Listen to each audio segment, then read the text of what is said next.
En las montañas del occidente de Venezuela, donde las plantaciones de cacao se extendían como cicatrices sobre la tierra, existió una hermandad que operaba en las sombras del poder colonial. Durante décadas, los registros oficiales mencionaron apenas rumores. Desapariciones inexplicables, rituales nocturnos, pactos sellados con sangre. Pero en 2019, cuando un equipo de arqueólogos forenses excavó los cimientos de una antigua hacienda en el estado Mérida, encontraron algo que heló la sangre de toda la comunidad. 4 cuerpos enterrados en posición ritual, con las manos atadas y marcas ceremoniales en los huesos. Junto a ellos, los restos de un militar de alto rango, identificado posteriormente como el coronel Sebastián de Montealegre. Los documentos eclesiásticos del siglo XVIII guardaban fragmentos de una historia que la élite criolla intentó borrar. Cartas cifradas, confesiones bajo tortura, testimonios de sacerdotes que rompieron el secreto del confesionario ante la magnitud del horror. Todo apuntaba a una red de hacendados y oficiales militares que habían establecido un pacto oscuro. Una hermandad que utilizaba personas esclavizadas en ceremonias secretas, buscando poder, protección y prosperidad a través de rituales prohibidos que mezclaban catolicismo desviado con prácticas ancestrales distorsionadas. Durante más de 200 años, las familias descendientes de aquellas plantaciones mantuvieron un silencio ensordecedor. El miedo se transmitió de generación en generación, un terror ancestral que impedía hablar de lo que realmente sucedió en aquellas noches, cuando las campanas no sonaban y las velas se apagaban en los pueblos cercanos. Los ancianos de las comunidades afrodescendientes conservaron relatos orales fragmentados, historias susurradas sobre la hermandad del coronel y los 4 elegidos que nunca volvieron. La historia del coronel de Montealegre y su hermandad representa uno de los episodios más perturbadores de la esclavitud en Venezuela. Un capítulo donde el poder absoluto sobre otros seres humanos se convirtió en algo más siniestro que la simple explotación económica. Es la historia de cómo la deshumanización total permitió que los poderosos creyeran que podían usar cuerpos y almas a su antojo, incluso en rituales que desafiaban toda moral. Y es también la historia de cómo la verdad, por más enterrada que esté, siempre encuentra una forma de emerger. Capítulo 1. La excavación que reveló el pacto de sangre. Hace 6 años, en una hacienda abandonada en las montañas de Mérida, documentos eclesiásticos y registros militares mencionaron un caso tan perturbador que acabó enterrado en silencio. El coronel Sebastián de Montealegre y 4 personas esclavizadas desaparecieron de los registros oficiales en 1784, pero no de la memoria oral de la comunidad. La ausencia dejó cicatrices profundas, marcando generaciones con un trauma silencioso que solo ahora comienza a ser revelado. Antes de seguir, suscríbete y activa la campanita. Aquí desenterramos secretos enterrados por la historia oficial y damos voz a lo que fue silenciado. El descubrimiento ocurrió por casualidad. Un grupo de estudiantes de arqueología de la Universidad de los Andes realizaba un estudio de rutina sobre arquitectura colonial cuando sus equipos de radar detectaron anomalías bajo el piso de piedra de lo que había sido la capilla privada de la hacienda El Silencio.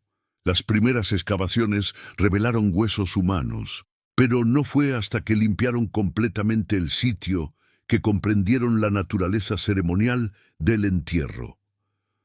Los 4 cuerpos estaban dispuestos en forma de cruz, con las cabezas apuntando hacia un centro común donde yacían los restos del coronel.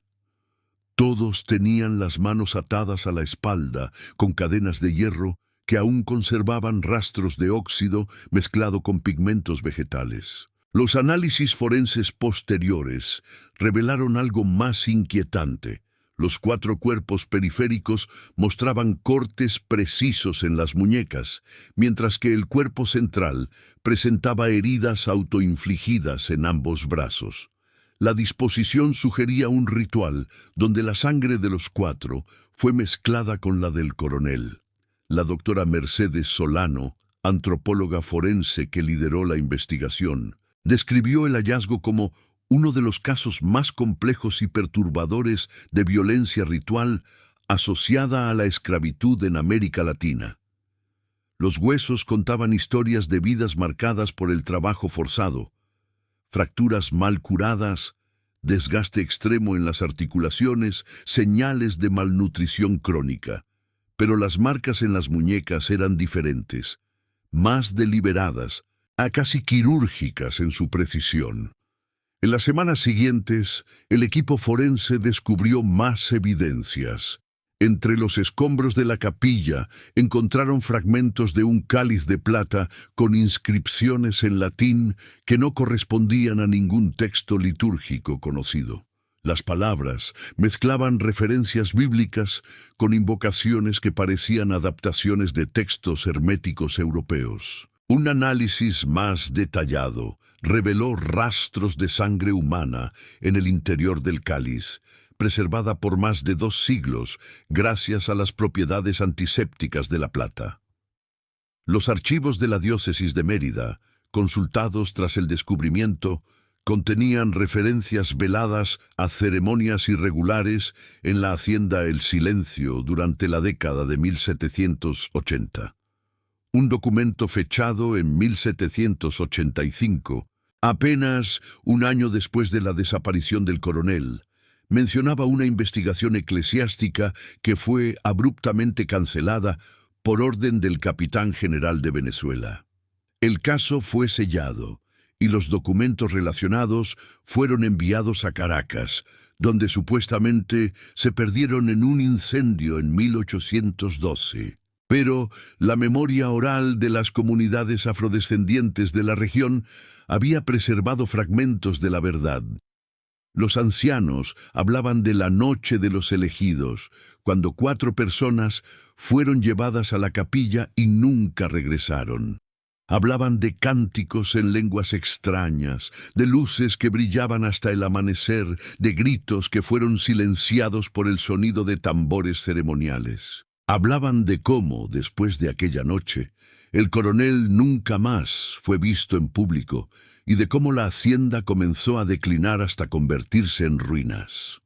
La excavación también reveló algo más.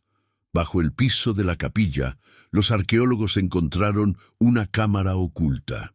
Era pequeña, apenas suficiente para que una persona pudiera entrar agachada, y sus paredes estaban cubiertas con símbolos tallados en la roca. Algunos eran cruces cristianas invertidas, otros parecían representaciones de constelaciones, y había varios que los expertos no pudieron identificar con certeza.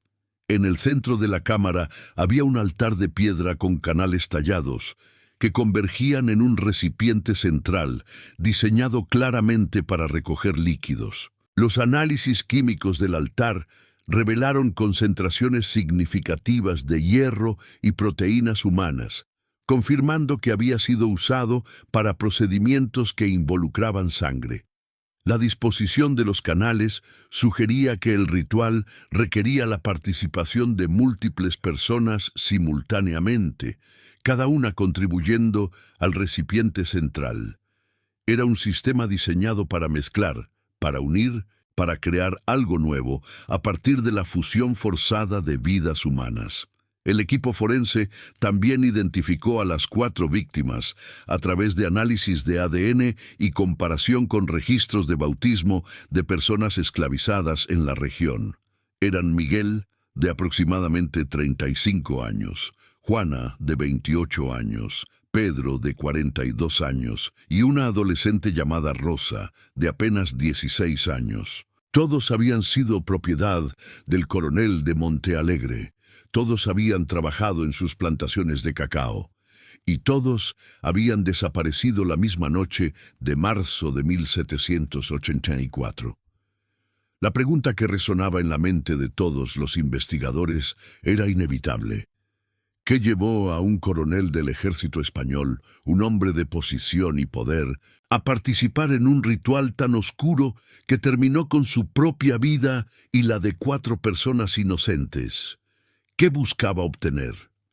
¿Y quiénes más estaban involucrados en esta hermandad que operaba en las sombras del poder colonial? Las respuestas comenzarían a emerger cuando los investigadores profundizaron en los archivos militares españoles y descubrieron que el coronel de Montealegre no actuaba solo. Había una red, una estructura organizada que conectaba haciendas, iglesias y cuarteles militares en toda la región occidental de Venezuela. Y el ritual de 1784 no fue el primero ni el último. Capítulo 2. La Hermandad de las Sombras y el Pacto Colonial. La historia del coronel Sebastián de Montealegre comenzó mucho antes de aquella noche fatídica de 1784. Nacido en Cádiz en 1738, llegó a Venezuela en 1762 como parte de las reformas militares borbónicas destinadas a fortalecer el control español sobre sus colonias. Era un hombre educado, con conocimientos de ingeniería militar y administración, y rápidamente ascendió en la jerarquía gracias a su eficiencia en la represión de rebeliones de personas esclavizadas y su habilidad para aumentar la producción de las haciendas reales. Pero los documentos personales encontrados en el Archivo General de Indias en Sevilla revelan una faceta diferente del coronel. Entre su correspondencia privada había cartas intercambiadas con otros oficiales y hacendados, donde discutían no solo asuntos comerciales y militares, sino también temas esotéricos y filosóficos. Hablaban de el arte real, de conocimiento oculto, de poder verdadero que trasciende las leyes de los hombres. Eran miembros de logias masónicas, pero sus intereses iban más allá de los principios ilustrados típicos de la época. La hermandad a la que pertenecía de Montealegre se autodenominaba los Custodios del Silencio. Según los fragmentos de estatutos encontrados en archivos privados de familias descendientes, era una organización secreta formada por hacendados, oficiales militares y algunos clérigos renegados. Su objetivo declarado era proteger el orden natural establecido por la providencia y asegurar la prosperidad de los elegidos a través del conocimiento ancestral. En la práctica, esto significaba usar su poder absoluto sobre las personas esclavizadas para experimentar con rituales que prometían riqueza, longevidad y dominio espiritual. La hermandad operaba en al menos 5 haciendas diferentes en los estados de Mérida, Táchira y Trujillo. Cada hacienda servía como nodo en una red más amplia, y los miembros se reunían periódicamente para lo que llamaban trabajos ceremoniales. Los testimonios orales recogidos por el historiador venezolano Dr. Rafael Méndez en la década de 1970, mucho antes del descubrimiento arqueológico, mencionaban noches sin luna, cuando grupos de jinetes enmascarados viajaban entre haciendas llevando bultos cubiertos. Los registros parroquiales de la época muestran patrones inquietantes. Entre 1770 y 1785, al menos 30 personas esclavizadas desaparecieron de las haciendas asociadas a los miembros de la hermandad. Los libros de defunciones no registran sus muertes, y los libros de ventas no muestran transferencias de propiedad. Simplemente dejaron de existir en los registros oficiales, como si se hubieran evaporado. Las familias de los desaparecidos fueron amenazadas con castigos severos si hacían preguntas, y cualquier sacerdote que intentara investigar era rápidamente transferido a parroquias remotas. El poder de la hermandad se extendía hasta los niveles más altos de la administración colonial.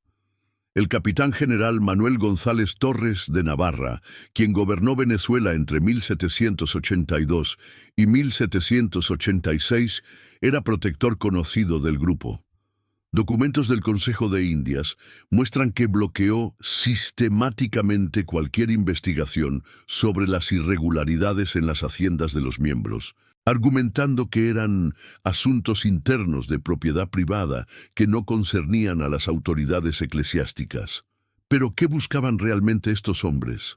Los textos fragmentarios encontrados sugieren una obsesión con la transmutación del poder.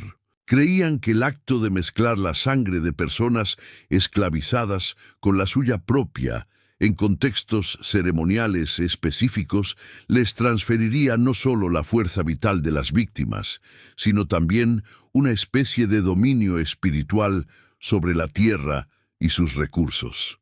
Era una perversión grotesca de antiguos conceptos alquímicos europeos, mezclados con malinterpretaciones deliberadas de prácticas rituales africanas que habían observado entre las comunidades esclavizadas. Los miembros de la hermandad llevaban registros detallados de sus ceremonias.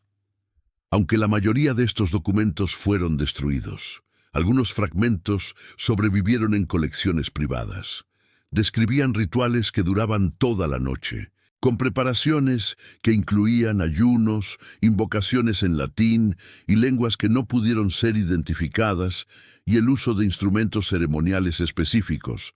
El cáliz encontrado en la excavación era uno de estos instrumentos, diseñado para contener la mezcla de sangre que los participantes bebían al final de la ceremonia.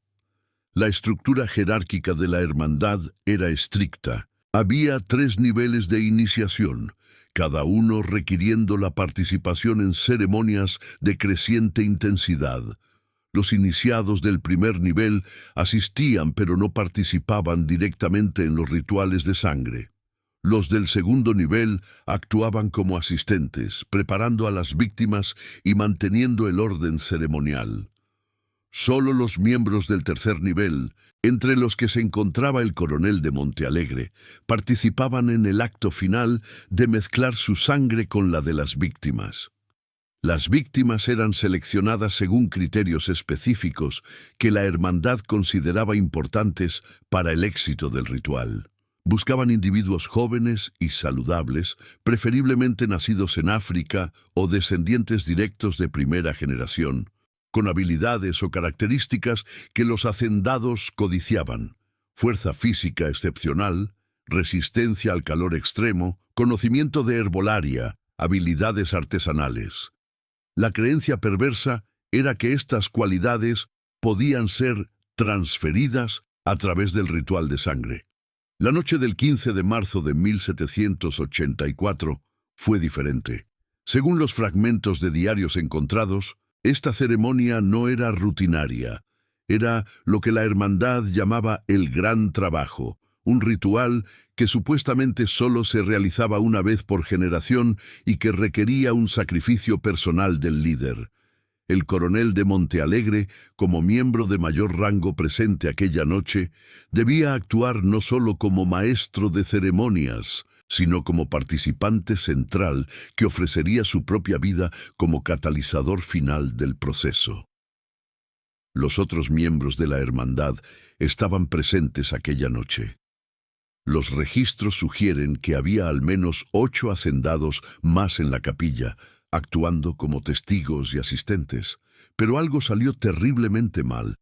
Las crónicas fragmentarias hablan de señales incorrectas, de presagios ignorados, de un momento durante la ceremonia cuando las velas se apagaron simultáneamente y un temblor sacudió los cimientos de la hacienda. Cuando las luces fueron reencendidas, el coronel yacía inmóvil junto a las 4 víctimas y los demás miembros huyeron aterrorizados. Capítulo 3. Los 4 elegidos y sus historias borradas. Miguel, Juana, Pedro y Rosa no eran nombres casuales en los registros de bautismo. Eran personas con historias, familias, sueños truncados por un sistema que los consideraba propiedad. A través de análisis antropológicos, testimonios orales preservados y registros fragmentarios, los investigadores han podido reconstruir parcialmente quiénes eran estas 4 personas antes de convertirse en víctimas del ritual más oscuro de la hermandad.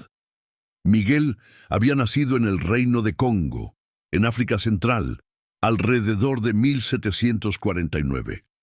Fue capturado durante una incursión esclavista cuando tenía aproximadamente 16 años y transportado a Venezuela en condiciones inhumanas. Los registros de la hacienda El Silencio lo describen como un trabajador excepcionalmente fuerte, capaz de cargar sacos de cacao que requerían 2 hombres normalmente, pero también tenía conocimientos de metalurgia que había aprendido en su tierra natal, habilidades que el coronel aprovechó para establecer una pequeña herrería en la plantación. Los descendientes de otras personas esclavizadas de la hacienda recordaban historias sobre Miguel, transmitidas por sus abuelos.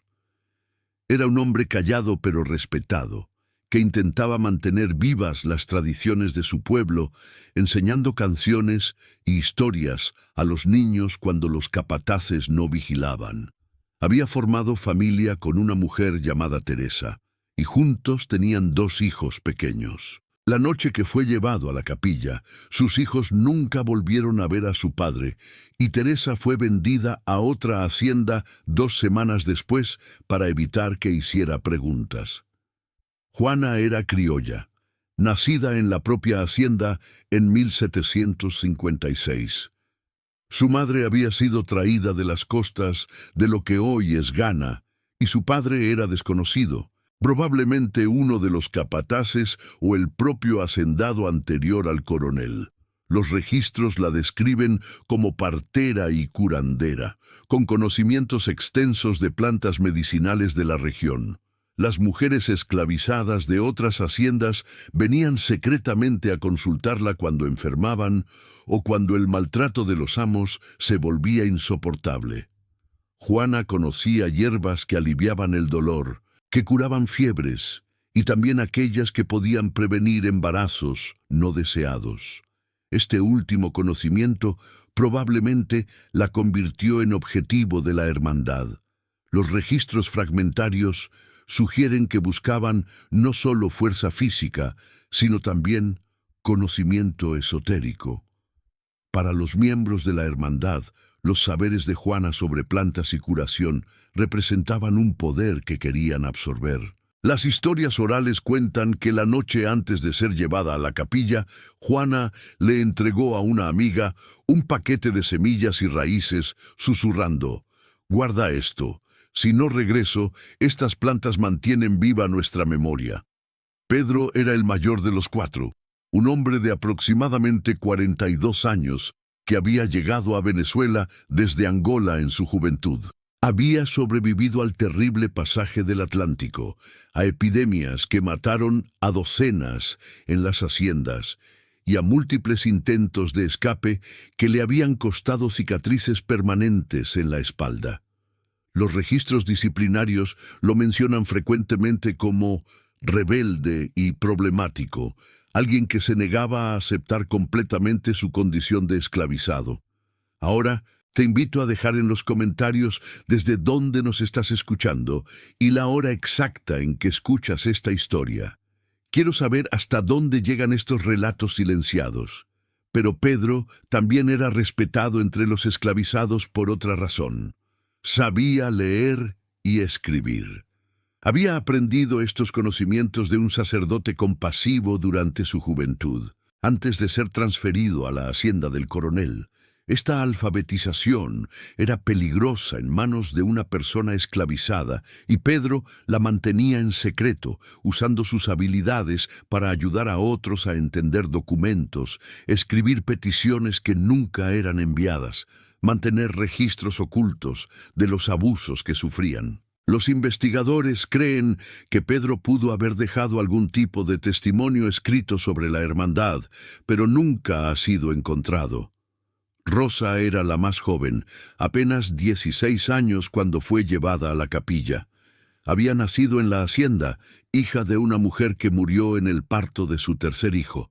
Rosa creció realizando tareas domésticas en la casa principal, lo que significaba estar constantemente expuesta a las conversaciones y actividades de los amos. Los testimonios orales sugieren que Rosa había escuchado cosas que no debía, había visto reuniones secretas, había sido testigo de preparativos ceremoniales. Su selección para el ritual puede haber sido tanto por su juventud como por la necesidad de silenciar a una testigo potencial. Las familias de los cuatro, fragmentadas por el sistema esclavista, nunca supieron con certeza qué les había sucedido. Los hijos de Miguel crecieron sin padre, sin siquiera un lugar donde llorar su pérdida. La amiga de Juana guardó las semillas durante décadas, eventualmente plantándolas cerca de su propia cabaña, creando un pequeño jardín medicinal que se convirtió en memorial no oficial. Los compañeros de Pedro transmitieron historias de su resistencia y alfabetización, convirtiendo su memoria en símbolo de dignidad. Y los hermanos de Rosa, demasiado pequeños para entender en ese momento, crecieron con el vacío de su ausencia. La hermandad no solo robó sus vidas aquella noche, también intentó robar sus memorias, borrar cualquier evidencia de su existencia individual. Los registros de la hacienda fueron alterados, sus nombres eliminados de listas de trabajadores, sus pertenencias quemadas. Fue como si nunca hubieran existido, reducidos a meras herramientas en un ritual oscuro que los despojó de hasta su humanidad básica. Pero la memoria colectiva de las comunidades afrodescendientes preservó sus historias de maneras que los miembros de la hermandad nunca anticiparon. A través de canciones codificadas, cuentos aparentemente inocentes contados a los niños, nombres repetidos en generaciones sucesivas, estas cuatro personas permanecieron vivas en la conciencia comunitaria, no como víctimas sin rostro, sino como individuos con identidades, habilidades y relaciones que fueron brutalmente interrumpidas. Cuando los arqueólogos identificaron los restos en 2019, las comunidades afrodescendientes de la región organizaron una ceremonia de reconocimiento. Ancianos que habían escuchado las historias de sus abuelos finalmente pudieron poner rostros a los nombres que habían sido susurrados durante generaciones. Trajeron las plantas descendientes de las semillas de Juana, herramientas forjadas usando técnicas que Miguel había transmitido antes de morir, escritos inspirados en la alfabetización que Pedro representaba, y canciones que celebraban la juventud que Rosa nunca pudo vivir plenamente. El análisis forense de los restos reveló más sobre sus vidas y sus últimos momentos. Los cuatro mostraban signos de malnutrición crónica, típica de personas esclavizadas, cuya alimentación era deliberadamente insuficiente. Miguel tenía múltiples fracturas antiguas en costillas y brazos, evidencia del trabajo brutal y probablemente también de castigos físicos. Juana presentaba desgaste extremo en las articulaciones de las manos, consistente con décadas de trabajo manual intenso desde la infancia. Pedro tenía marcas profundas en la espalda, cicatrices de latigazos que habían penetrado hasta el hueso en algunos lugares. Y Rosa, tan joven, ya mostraba signos de trabajo forzado que había comenzado a deformar su columna vertebral. Sus últimas horas pudieron ser parcialmente reconstruidas a través del análisis de la posición de los cuerpos y las marcas en los huesos.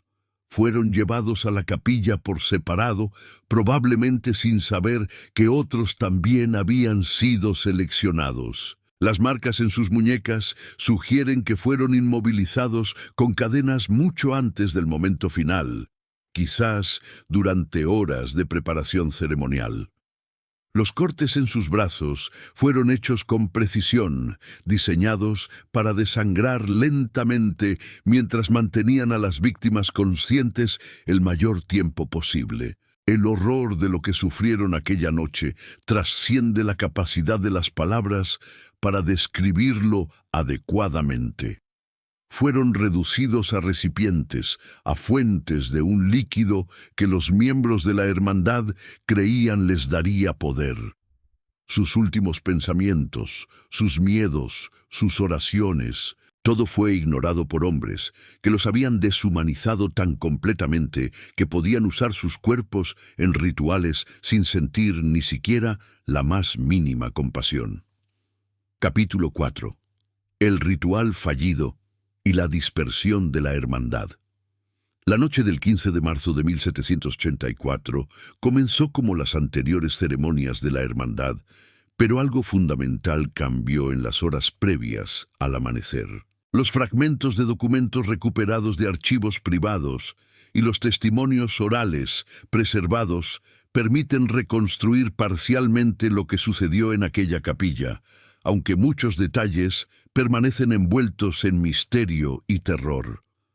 Los preparativos habían comenzado días antes. El coronel de Montealegre había ordenado que la capilla fuera cerrada a cualquier persona no autorizada, incluso al sacerdote regular de la hacienda, quien fue enviado a atender una parroquia vecina bajo pretextos falsos. Los otros miembros de la hermandad llegaron discretamente durante la tarde, viajando en pequeños grupos para no despertar sospechas. Los registros de visitantes de haciendas vecinas muestran llegadas de al menos 8 hacendados diferentes aquella semana, todos con excusas comerciales que parecían legítimas. Los 4 elegidos fueron preparados separadamente. Según los testimonios orales, fueron obligados a ayunar durante 2 días, sometidos a purificaciones rituales que incluían baños con hierbas específicas y unturas con aceites aromáticos. La hermandad creía que estos preparativos limpiaban a las víctimas, haciéndolas recipientes apropiados para el ritual. En realidad, era solo otra forma de tortura psicológica que aumentaba el terror de personas que probablemente intuían que no sobrevivirían a lo que estaba por venir. La ceremonia comenzó cerca de la medianoche. Los miembros de la hermandad, vestidos con túnicas ceremoniales, formaron un círculo alrededor del altar oculto en la cámara subterránea. Las 4 víctimas fueron traídas una por una, encadenadas en posiciones específicas que correspondían a los puntos cardinales. El coronel ocupó la posición central, portando el cáliz de plata y recitando invocaciones en latín mezclado con palabras en lenguas que los testigos posteriores no pudieron identificar. Los documentos fragmentarios describen una procesión elaborada de pasos rituales, libaciones con vino, quema de inciensos específicos, lecturas de textos que mezclaban escritura bíblica con contenido hermético. Y finalmente el momento central cuando las víctimas fueron sometidas a cortes precisos en las muñecas. La sangre fluyó a través de los canales tallados en el altar, convergiendo en el recipiente central donde se mezclaba con la sangre que el propio coronel extraía de sus propias venas. Pero entonces, según todos los relatos coincidentes, ocurrió algo inexplicable. Las velas que iluminaban la capilla se apagaron simultáneamente, como si una ráfaga de viento hubiera atravesado el espacio cerrado. El silencio que siguió fue descrito como antinatural, un vacío de sonido tan completo que los presentes podían escuchar los latidos de sus propios corazones. Y luego vino el temblor, un movimiento sísmico que sacudió los cimientos de la hacienda, pero que, curiosamente, no fue registrado por ninguna otra edificación en la región. Cuando las velas fueron reencendidas, el coronel yacía inmóvil en el centro del círculo, con los ojos abiertos pero sin vida. Los 4 elegidos también estaban muertos, pero sus cuerpos mostraban algo que aterrorizó a los presentes. Expresiones que algunos describieron como paz y otros como conocimiento. Era como si en sus últimos momentos hubieran visto o comprendido algo que los miembros de la hermandad, con todo su poder y conocimiento ritual, nunca podrían alcanzar. Los testigos huyeron en pánico. Algunos abandonaron sus túnicas ceremoniales en su prisa por escapar, dejando evidencias que posteriormente fueron quemadas por sirvientes leales. La decisión unánime fue sellar la capilla inmediatamente, enterrando los cuerpos donde cayeron y construyendo una nueva capa de piso sobre la escena del ritual fallido. Los miembros de la hermandad juraron nunca hablar de lo ocurrido, amenazando con muerte a cualquiera que rompiera el pacto de silencio. Pero el silencio absoluto era imposible. Demasiadas personas habían visto a los hacendados llegar y luego partir apresuradamente en medio de la noche. Demasiados sirvientes habían escuchado sonidos extraños provenientes de la capilla. Y las familias de los 4 desaparecidos, aunque aterrorizadas, comenzaron a hacer preguntas discretas. Los rumores se extendieron como fuego subterráneo, imposibles de extinguir completamente, pero suficientemente controlados para no provocar una investigación oficial. La hermandad intentó continuar después de aquella noche, pero el miedo había minado su cohesión.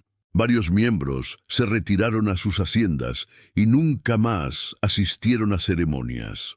Otros abandonaron Venezuela completamente, regresando a España o trasladándose a otras colonias bajo pretextos diversos.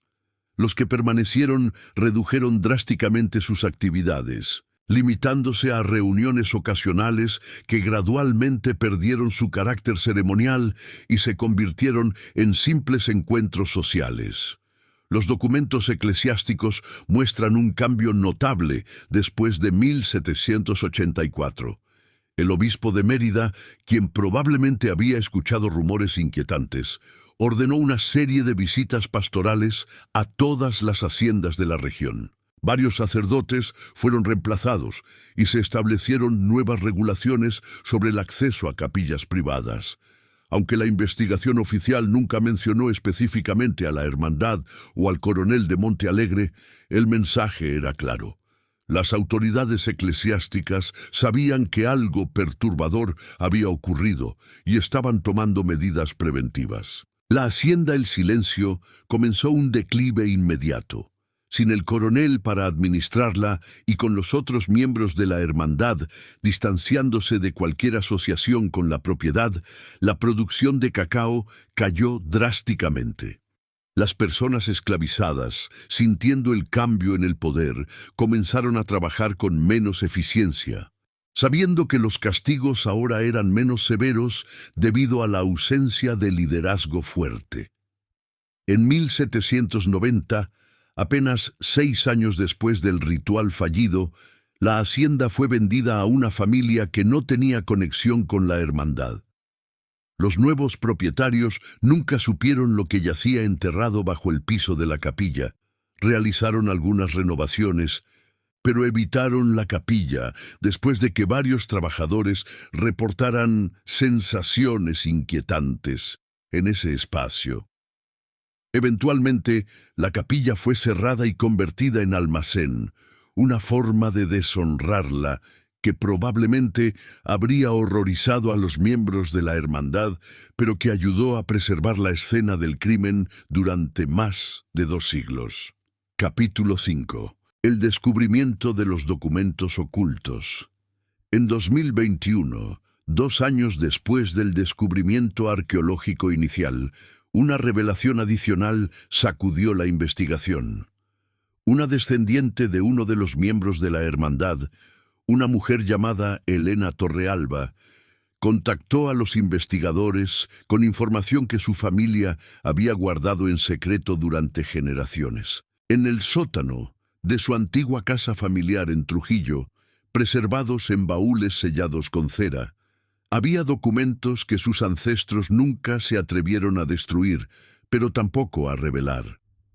Los documentos incluían actas de reuniones de la hermandad, correspondencia entre miembros, descripciones detalladas de rituales y algo aún más perturbador, un libro de registro que listaba todas las ceremonias realizadas entre 1770 y 1784, incluyendo los nombres de las víctimas, las fechas, los participantes y los resultados esperados. Era evidencia directa de al menos 30 ceremonias, cada una involucrando entre 1 y 4 personas esclavizadas, todas ellas terminando en muerte. Elena Torrealba explicó que su familia había vivido durante generaciones con el peso del conocimiento. Su ancestro, don Emilio Torrealba, había sido miembro de tercer nivel de la hermandad y había estado presente en la noche del ritual fallido. Traumatizado por lo que presenció, escribió una confesión detallada que guardó junto con los documentos oficiales de la hermandad, dejando instrucciones para que sus descendientes preservaran, pero nunca revelaran esta información, hasta que los tiempos permitieran que la verdad fuera conocida sin poner en peligro a la familia. La confesión de don Emilio es un documento extraordinario, tanto por su contenido como por lo que revela sobre la mentalidad de los miembros de la hermandad. Escribió: «Creímos que el conocimiento nos haría poderosos, que la mezcla de sangres nos daría dominio sobre la tierra y sus frutos. Pero solo nos convertimos en monstruos que sacrificamos vidas inocentes por fantasías de poder». La noche que el coronel murió, comprendí que lo que habíamos invocado no era conocimiento, sino nuestra propia condenación. Los registros detallados permitieron a los investigadores identificar otras posibles ubicaciones de entierros ceremoniales.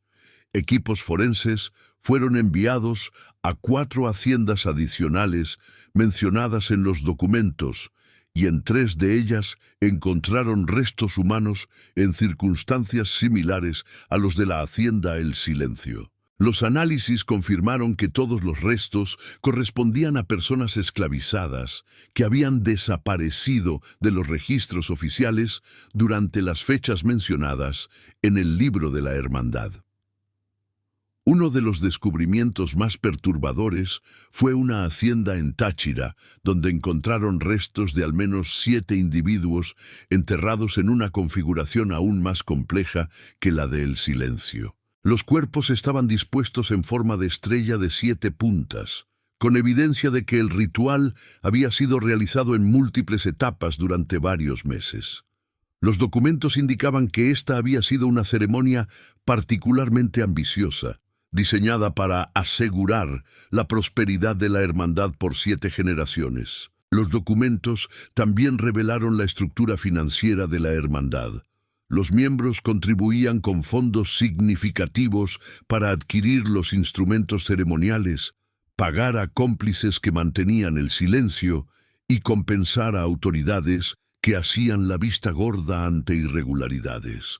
Los registros contables mostraban pagos a oficiales militares, sacerdotes, escribanos y jueces locales. La red de corrupción era extensa, involucrando a docenas de personas que, aunque no participaban directamente en los rituales, facilitaban su continuación mediante su silencio o cooperación activa. Si esta historia ya te ha atrapado, deja el like. Esto ayuda a que la historia de Miguel, Juana, Pedro y Rosa alcance a más gente. Quizás lo más revelador era la correspondencia entre los miembros de la hermandad y contactos en España y otras colonias. Los documentos mostraban que grupos similares operaban en Cuba, en el Virreinato del Perú y en partes de Brasil, aunque con variaciones en sus prácticas específicas. Había un intercambio de conocimientos ceremoniales, con miembros viajando entre colonias para aprender nuevas técnicas y compartir sus propias experiencias. Era una red transoceánica de explotación ritual que operaba en paralelo a la economía esclavista oficial. Los historiadores que estudiaron los documentos identificaron las influencias filosóficas y esotéricas que habían dado forma a las creencias de la hermandad. Había elementos de alquimia europea del Renacimiento, mezclados con interpretaciones erróneas de textos herméticos, referencias a prácticas de magia ceremonial del siglo XVIII e incorporación superficial de símbolos africanos que los miembros habían observado pero no comprendido verdaderamente. Era un sincretismo oscuro que tomaba lo peor de múltiples tradiciones, mientras ignoraba sus aspectos éticos o espirituales genuinos. Los documentos también contenían justificaciones filosóficas que los miembros usaban para racionalizar sus actos. Argumentaban que las personas esclavizadas, al ser consideradas propiedad por las leyes coloniales, podían ser usadas en rituales de la misma forma que se usaban animales o plantas. Citaban textos antiguos sobre sacrificios rituales, convenientemente ignorando los contextos originales y las evoluciones éticas que habían llevado al abandono de tales prácticas en la mayoría de las tradiciones espirituales. Era una gimnasia mental elaborada diseñada para permitirles cometer atrocidades mientras se consideraban a sí mismos hombres ilustrados y espirituales. La revelación de estos documentos desencadenó un debate intenso en Venezuela sobre cómo preservar y presentar esta historia. Algunos argumentaban que los documentos deberían ser sellados nuevamente, que revelar tales horrores solo causaría dolor a las comunidades afrodescendientes sin propósito constructivo. Otros insistían en que la verdad completa debía ser conocida, que esconder estos crímenes era perpetuar el silenciamiento histórico de las víctimas. Elena Torrealba defendió su decisión de revelar los documentos. Mi familia ha cargado esta vergüenza durante generaciones. Pero la vergüenza no es nuestra, es de los hombres que cometieron estos crímenes, y el honor pertenece a las personas que sufrieron y murieron, cuyas historias merecen ser contadas completamente, sin eufemismos ni escondites. Solo conociendo toda la verdad podemos comenzar a sanar las heridas que estos crímenes dejaron en nuestra sociedad. Los documentos fueron eventualmente digitalizados y colocados en un archivo especial en la Universidad Central de Venezuela, con acceso restringido para investigadores y descendientes de las comunidades afectadas. Se creó también una exhibición pública cuidadosamente curada que presenta la historia sin glorificar la violencia, pero sin esconder su magnitud. La exhibición incluye contexto histórico sobre la esclavitud en Venezuela, información sobre las víctimas individuales y reflexiones sobre cómo sociedades enteras pueden volverse cómplices de atrocidades mediante el silencio. Capítulo 6. Memoria, justicia tardía y legados oscuros. Han pasado más de 240 años desde aquella noche de marzo de 1784, pero las ondas de lo que ocurrió en la capilla de la Hacienda El Silencio continúan expandiéndose. Las revelaciones sobre la hermandad y sus crímenes rituales han obligado a Venezuela a confrontar aspectos de su historia colonial que habían sido convenientemente olvidados o minimizados. Es una justicia tardía, incompleta, pero necesaria. Las comunidades afrodescendientes de los estados de Mérida, Táchira y Trujillo han organizado ceremonias de recordación para honrar a las víctimas identificadas.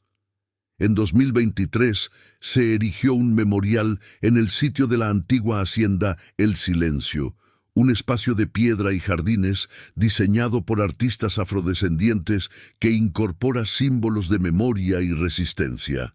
Los nombres de Miguel, Juana, Pedro y Rosa están grabados en el centro, rodeados por espacios para los nombres de otras víctimas cuyas identidades aún se están investigando. El memorial se ha convertido en un lugar de peregrinación para descendientes de personas esclavizadas en Venezuela. Vienen a dejar flores, a realizar ceremonias de sus tradiciones espirituales, a compartir historias que sus familias han preservado durante generaciones. Es un acto de recuperación de memoria que la hermandad intentó destruir, pero no pudo eliminar completamente. La memoria, como la verdad, tiene una persistencia que trasciende los intentos de supresión. Los descendientes de los miembros de la hermandad han respondido de formas diversas a las revelaciones. Algunos, como Elena Torrealba, han buscado activamente la reconciliación, participando en eventos de memoria y contribuyendo financieramente a programas educativos sobre la historia de la esclavitud en Venezuela. Otros han permanecido en silencio, negándose a reconocer públicamente las acciones de sus ancestros. Y unos pocos han intentado minimizar los crímenes, argumentando que deben ser entendidos en el contexto de su época. Un argumento que los historiadores y activistas han rechazado firmemente. La Iglesia Católica en Venezuela también ha tenido que confrontar su rol histórico.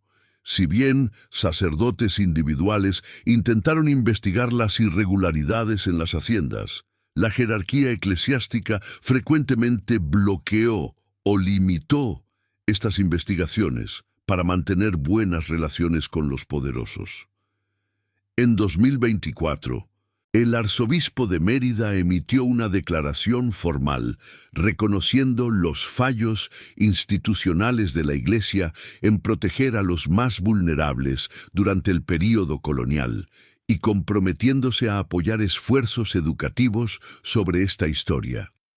Los investigadores han ampliado su búsqueda a otras regiones de América Latina, buscando evidencias de grupos similares operando en otras colonias. Los hallazgos preliminares sugieren que la hermandad venezolana no era única, sino parte de un fenómeno más amplio, donde la esclavitud creó condiciones que permitieron a algunos individuos cometer atrocidades extraordinarias bajo la cobertura de rituales secretos.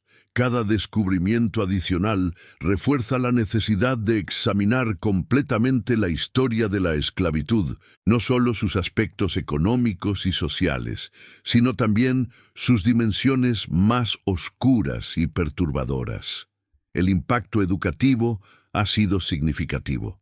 Las escuelas venezolanas ahora incluyen unidades curriculares sobre la esclavitud que van más allá de las narrativas tradicionales de explotación económica, incorporando información sobre la deshumanización extrema que el sistema permitía y fomentaba. Los estudiantes aprenden no solo sobre instituciones y estructuras, sino sobre individuos como Miguel, Juana, Pedro y Rosa, cuyas vidas y muertes representan las realidades humanas detrás de las estadísticas históricas. Los artistas han respondido creando obras que procesan este trauma histórico. Hay pinturas, esculturas, obras de teatro y documentales que exploran la historia de la hermandad y sus víctimas.